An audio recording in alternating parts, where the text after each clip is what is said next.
ஒரு சுவையான டேஸ்டான இறால் தொக்கு எப்படி செய்கிறதுன்னு பார்த்துலாமா?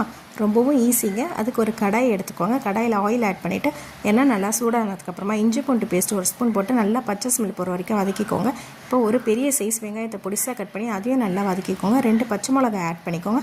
அதையும் நல்லா வதக்கிக்கோங்க. இது ரெண்டும் நல்லா வதங்கினதுக்கப்புறமா அரை ஸ்பூன் சோம்பு, அரை ஸ்பூன் மஞ்சள் தூள், அரை ஸ்பூன் கரம் மசாலா, 2 ஸ்பூன் வெறும் மிளகாய் தூள், 1 ஸ்பூன் மல்லித்தூள், தேவையான அளவு உப்பு இதையும் சேர்த்து நல்லா வதக்கிக்கோங்க. வதங்கினதுக்கப்புறம் ஒரு பெரிய சைஸ் தக்காளி எடுத்து போட்டு ஒரு கொத்து கருவேப்பிலை போட்டு நல்லா வதக்கிக்கோங்க. தக்காளி நல்லா வதங்கி எண்ணெய் பிரிஞ்சு வர ஸ்டேஜில் நான் இன்றைக்கி 1/4 கிலோ இறா எடுத்திருக்கேன். அதையும் ஆட் பண்ணி மசாலா ஃபுல்லாக பரவுற மாதிரி நல்லா வதக்கி வச்சுக்கோங்க.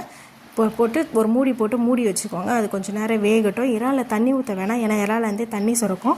ஒரு 5 நிமிஷம் கழித்து பார்த்தீங்கன்னா ஒரு 1/4 டம்ளர் போல் தண்ணி சேர்த்துக்கலாம். தொக்கா வேணும்னா நீங்கள் கொஞ்சம் கிரேவியாக இருக்கும் போதே எடுத்துக்கலாம். இல்லை இன்னும் கொஞ்சம் எனக்கு ட்ரையாக வேணும்னா ட்ரையாக வச்சுட்டு 10 நிமிஷம் போல் சிம்லேயே இருக்கட்டும். இல்லை அடி பிடிச்சிடும். அவ்வளோதான், மல்லி இலை தூவி இறக்குனா இறால் தொக்கு ரெடி. மறக்காமல் நம்ம சேனலை சப்ஸ்கிரைப் பண்ணிவிடுங்க. பாய்.